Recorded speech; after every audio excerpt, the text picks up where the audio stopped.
Entrepreneurs, what is up? How you guys doing? Dustin, how you doing today? Doing good. It's Friday. You know, all the days are blending together when you're grinding. I'm telling you. Don't even say it. I was about to. If you've been with us before, yeah, okay. He dropped it. Thank you for tuning in to the Non-Corporate Network. You are watching Entreprenews, a combination of CNBC and ESPN. We debate the top 6 trending small business stories, bring it to you.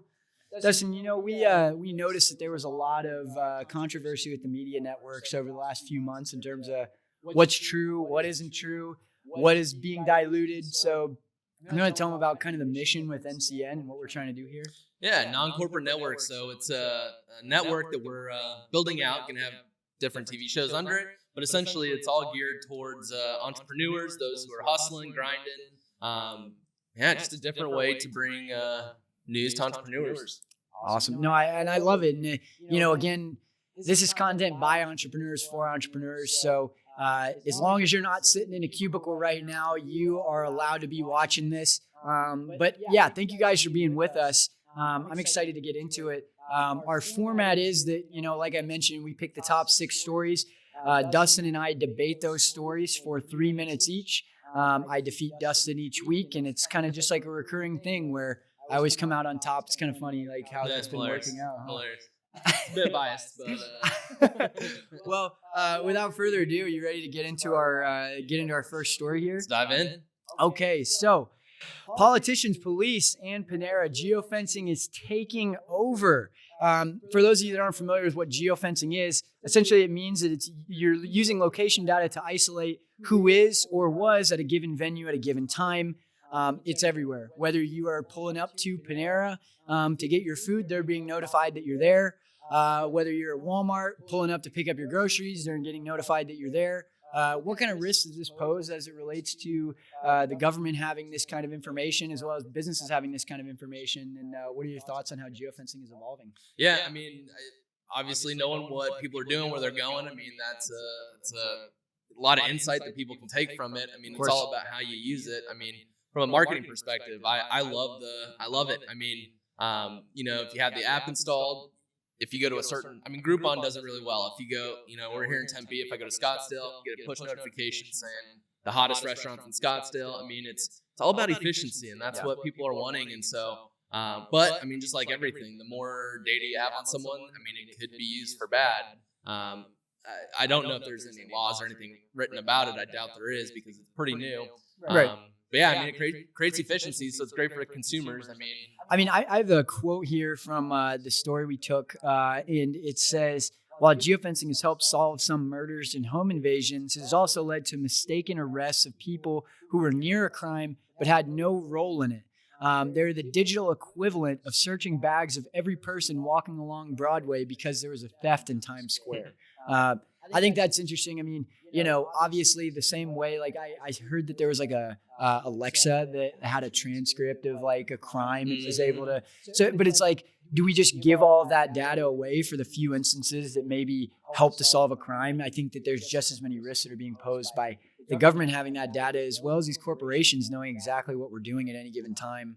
Yeah, I mean, it's just like I think we've mentioned on previous episodes where it's now that we see how it's being used and what it could be used for, I think now let's have a discussion around how it could be used. I mean, to your point, it's just because there was a theft on Times Square, you know, you can't go and look at everyone's bags. I mean, it could help with evidence and stuff like that, but I think it shouldn't be the only thing that you know, leads to an arrest. I mean, you got to have other evidence to be able to do that. But yeah, I compare it to the you have to check a box to acknowledge the terms and services, and it's like, well, I'm not going to read that, but I want to use the product, so I'm just going to check it. It's kind of like that seems to be what we're doing with location data right now, where it's like, oh yeah, I'll give them my location because I've got to, you know, I want to know when the delivery driver's coming, but then on the back end, it's not just, oh yeah, let me know your location this one time. It's like, let me know everything that you're doing on your phone. Let me know everything about where you go, what you do, how long you spend at places. And it's like,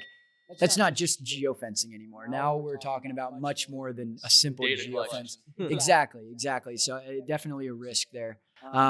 Cool. Well, diving into our next story, Twitch Studio launches on Mac in beta.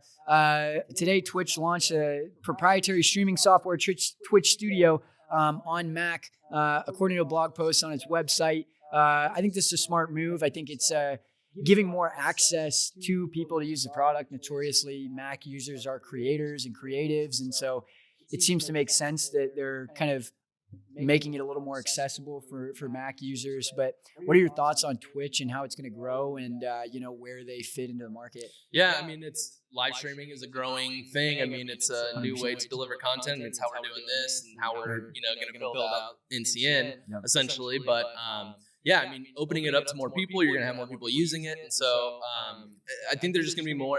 I think it's going to be literally the future of kind of television, where it's more, I mean, reality TV has blown up. Everyone likes it. And so, I mean, there's going to be more people that, I mean, granted, just going live every once in a while, I mean, it's not going to catch much attention, but if you create something around it, like a cooking show or cleaning show, whatever it may be.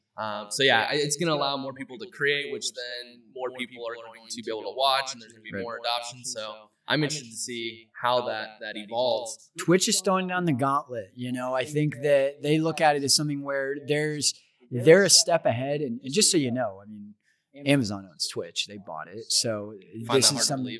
Yeah, right. It's like something where I look at this and I go, okay, Twitch is definitely trying to make themselves more accessible than just the gaming community. They kind of gave up being an only gaming platform when Microsoft came out with their product. And so they were like, we want to open this up to everybody. They're letting people, musicians, stream and everything else. And so they're a step ahead in terms of the monetization piece and the subscription piece from Facebook. But Facebook's announced that they're doing all sorts of different ways to help monetize creators' content, create live streams, pre-recorded live streams. So I think it's going to be a race to see, can the social network of Facebook kind of beef up their product to compete with Twitch from a live stream perspective, or can Twitch beef up their product to compete from a social network perspective? But knowing that Amazon owns it tells me that they're trying to get into the social networking space for sure. Yeah, and I think it's going to come down to who can incentivize the creators more, because, I mean, if you incentivize it, you got more people creating, you got more content being pushed out, which then you're going to have people tuning in to that. So, I mean, it'll be, you got two companies with just, unlimited budget, essentially, it seems like. So, yeah, it'll be interesting. I mean, who would you like to see kind of win that battle? Hey, I think that I think Facebook has a leg up in the sense that they don't have to get people to transition over to their product. Also, notoriously, the live streaming stuff, even on Twitch, is kind of confusing, which is why they're launching this simple Mac version to try to help the creator studio, help people to be able to create that content a little bit easier. But I think that, I don't want to see Amazon pick up any more market share and anything else. So I hope Facebook it's almost like who's the lesser two evils. I wouldn't be able to tell you that. But I digress. Moving right along, Senate Republicans want to make it easier to sue tech companies for bias. On Wednesday, a group of Senate Republicans introduced a new proposal to limit the immunity granted by Section 230 of the Communications Decency Act. Essentially, this limits what can be put out there on social media. It essentially creates a responsibility for these social media companies like YouTube, Facebook, Twitter to be monitoring the content and policing it. They're not just a platform anymore. They're now kind of a media company. And so that by doing that, it's created a lot of not necessarily controversy, but a lot of new infrastructure is having to go into place. A lot more of a budget is having to be allocated towards content moderators on these platforms. But what do you think about adding more content moderators and kind of controlling the narrative more? I'm glad that there's some discussion around it. I think publishers or social media companies have really been playing, both sides of the fence, whatever makes sense to them or whatever helps them out, where it's like, well, we're not liable for what they say, but we shouldn't be taxed as publishers and stuff like that. So, it's definitely, I think, a step in the right direction, but, there's also some downsides to it where, if they're held liable, now they have more freedom to limit what people are saying. So, it goes back to that First Amendment type of stuff. It's, we think we're going to be sued for that, so we're not going to post that. And so I see what lawmakers are trying to do in order to limit, I guess, the fake news. but you also might be empowering them to do more of that, because now they can fall back on the excuse, well, oh, we didn't post it because I didn't want to be sued. It could have been taken the wrong way. And so now you're kind of giving them more freedom and flexibility to Yeah. post I think whatever they want. I think it's done completely wrong. I think that the idea is good, but they're doing it completely wrong, and it comes down to you've got a bunch of white-haired men trying to make policies around social media, and it doesn't make sense. I think that they're doing it the wrong way, and the reason I think that is that we saw it happen with Cambridge Analytica. We saw what happened with advertising, and the fact that Facebook is a judge, jury, and executioner of what kind of advertising content gets out there and what you're allowed to do, what you're not allowed to do. And so that obviously swayed multiple global elections, including our own election in the US. And so you're essentially empowering them to do the same thing with native content now that they are already doing with advertising content, where it does impede on our First Amendment right, and it gives them the ability to write it off as, we're policing content, we don't want anything else bad out there. It's just like, now every piece of content on our platform is being censored to what we want it to be, as opposed to just advertising content. So Congress, get somebody that's under the age of 40 to come in here and talk about what needs to happen with social media, because you guys aren't doing it the right way, even though the thought's there, the execution isn't. Yep. We'll see what happens as we move forward. So on to the next story. Kroger stunned with 92% e-commerce growth. So we got more people that are ordering their groceries online, whether it's through the app or on the website. I love it. I'm wondering if it's just going to be, a blip with coronavirus going on. Once we get past it, is that number gonna stay there? But I think it's going to continue, because people are going to realize how much more efficient it is to just have your list, order it. You don't have to leave the house; gets delivered to you. I mean, fries, if you order anything over $35, it's free delivery. People are always complaining there's not enough time in the day, and so this will just open up a bit more time. What are your thoughts on just e-commerce grocery shopping? Yeah, I can't debate the fact that the 92% number is a trend, and it's pulling away share of what those in-person shoppers are doing. A lot of people were kind of on the fence about doing it. They're like, I don't want somebody else touching my produce. And then they get a taste of what that actually feels like. It's not that bad. I can just wash my produce at home, and they picked out the best ones for me. It's like, so I see why it's a trend, but my personal thought is that I'm against having all of this continue to snowball, because we're losing our humanity as people. I think that the human experience comes down to being social, being around other people, going somewhere outside of your house. And if we're kind of conditioning the next generation into, you never have to leave, you never have to talk to anybody, what are we doing in terms of our social? Like, we have all these social injustices happening. Are we just going to eliminate social from like human to human interaction, where now there's a screen involved and everything? I just think that we're losing who we are as humans, and I don't want to look back and tell my grandkids, I remember when I used to go to school and I used to go to the grocery store. I think those are foundational things that us as humans is part of our experience. So that's my stance. Yeah, Chaz, 4 carrier pigeons and typewriters. Hey, man. I don't see too many people making friends in the grocery store. So by not going to the grocery store, you can go out, maybe that happy hour with a friend. It's all about what you do with the time. It's just like everything else. You could either squander it or take advantage of it. And so with that extra time, I'd rather do more of these, or go to Topgolf, or do whatever it is to. That's the thing.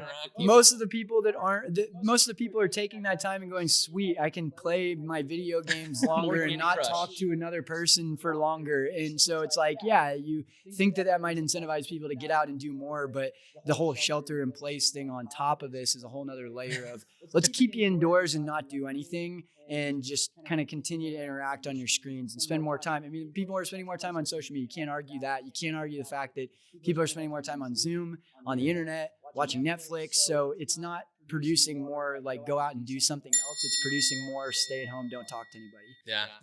Yep.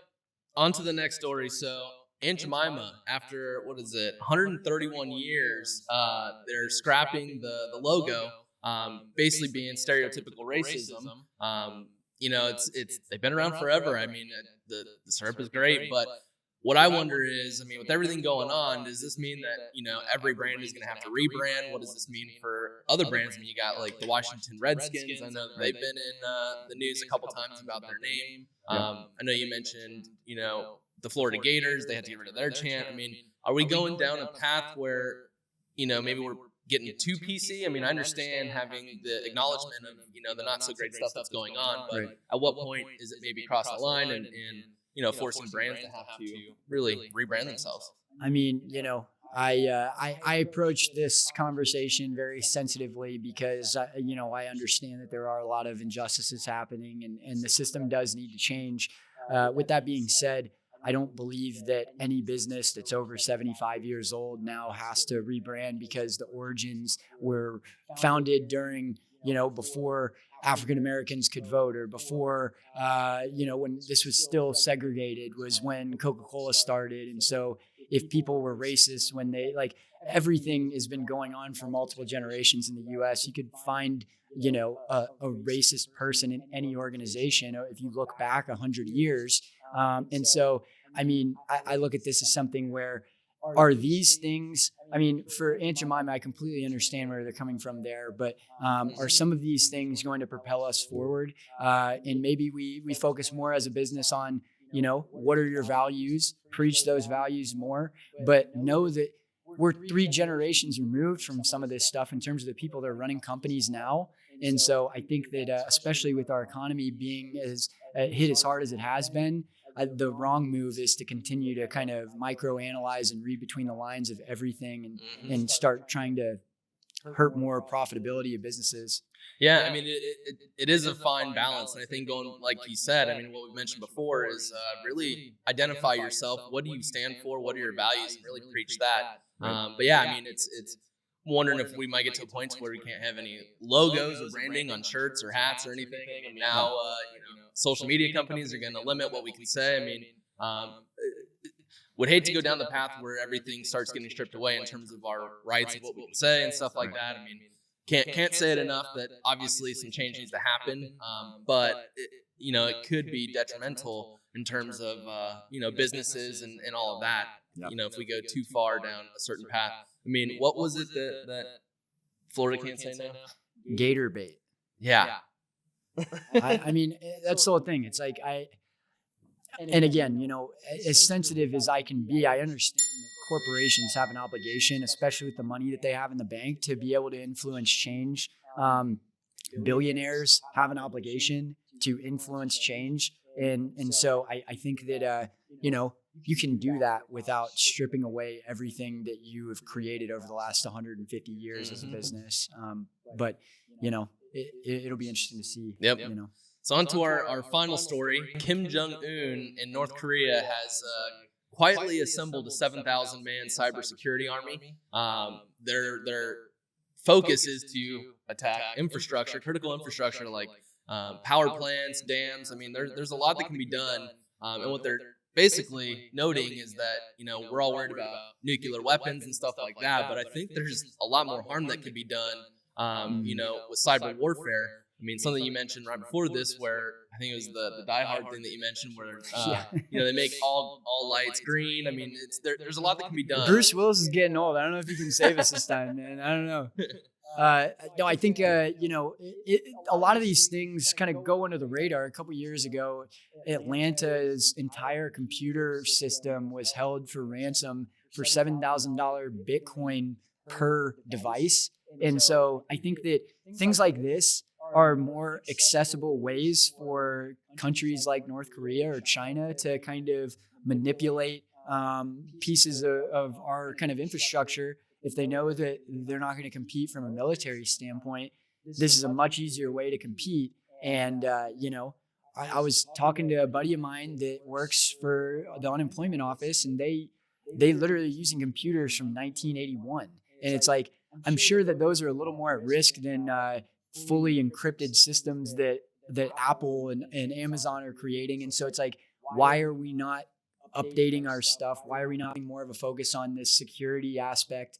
And I get it, like floppy disks can't be hacked. So like, I mean, that's great, but 40 years, I don't know. I think it's you got to update something. Yeah, I mean, I obviously don't know the national budget and everything like that, but at what point do we maybe scale back on building the military? And then, I mean, this is, it's part of the military. Yeah, I think, yeah. You know? I mean, cyber security, I think, is definitely part. And like what you're saying with older systems, I mean, we're only getting more vulnerable, especially with the more data we're collecting. I mean, there's a lot that can be done. I mean, we mentioned before, Amazon doesn't pay any taxes. What if their tax was certain amount of space or secure, whatever it is? I mean, we have a ton of huge tech companies that, you know, they're doing a ton on the security side that maybe they can give, you know, some of their knowledge or IP to help, you know, secure some of our systems. Well, and I mean, I think that we look at this, I mean, going back to the first story with geofencing, these companies that are owned foreign entities such as TikTok, I bring it up all the time, they are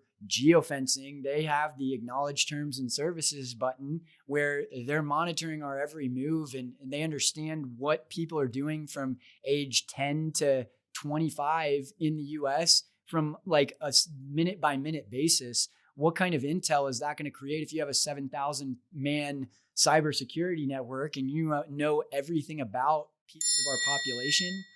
You can do some damage in terms of, you know, strategically what systems you hack and what you do. And so I think it's a risk that we're not really thinking about because we've got big guns, and it's like that. It takes more than big guns to, you know. David and Goliath. Yeah, absolutely. Yeah, we're going to be just as risk in other ways. So I'll tell you who's not at risk is Avantage. They're growing and growing.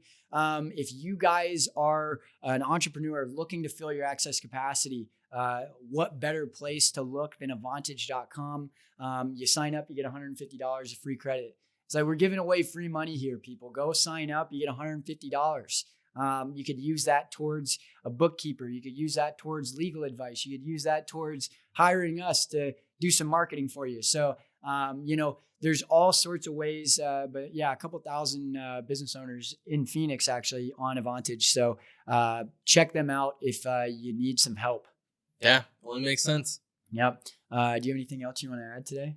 No, just appreciate you guys tuning in. I mean, it's been fun kind of getting this built out, evolving. You guys know where you're tuned in. NCN, it's going to be a household name, non-corporate network. Again, you guys are watching Entreprenews. If you have other stories that you want to share with us, you want to get involved in the conversation, please reach out to us, ncnbroadcast.com. You can find us at entreprenews.ncn on Instagram and Entreprenews on Facebook. We want to hear from you. And if you have an idea for a show that you want to do, we also want to hear from you. Check us out, ncnbroadcast.com. Again, fill out a form. We want to talk to you about what kind of channel you want to bring to the world. And if we can help you do that, then we want to do so. It doesn't matter if you're in Tempe or you're in Taiwan. You know, we'll make it happen. Yeah, thank you guys for being with us. Again, my name's Chaz Vandemotter. Dustin Trout. We will see you on Monday. Enjoy the rest of your day and weekend and get after it. Peace.